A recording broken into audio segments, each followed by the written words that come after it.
अली अहमद भाई ने अंडे के हवाले से दो सवाल पूछे हैं कि क्या कबूतर का अंडा खा सकते हैं या नहीं, और दूसरा सवाल ये है कि कच्चा अंडा खा सकते हैं या नहीं। जी मोहतरम, कच्चा अंडा खा सकते हैं, इसमें कोई हर्ज नहीं है। बाज़ लोग कच्चा अंडा खाना पसंद नहीं करते, तो इसका मतलब ये नहीं है कि ये जायज़ नहीं है।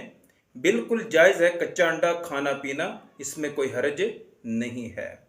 और दूसरा सवाल जो पूछा है कि कबूतर का अंडा खा सकते हैं या नहीं, तो कबूतर का अंडा खा सकते हैं, बिल्कुल जो है वो जायज़ है, इसमें किसी किस्म की कोई कराहत नहीं है।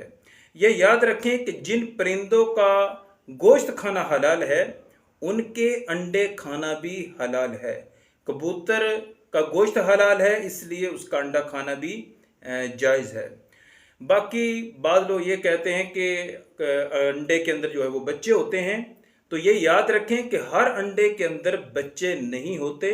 जो मुर्गी कबूतर परिंदे पालते हैं, उनको इस बात का बखूबी अंदाज़ा होता है कि किस अंडे के अंदर जो है वो बच्चा होता है और किस के अंदर नहीं।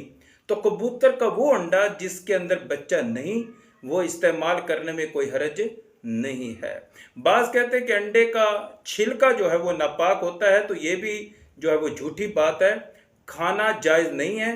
अगर पानी में गिर जाता है छिलका, तो पानी जो है वो नापाक नहीं होता।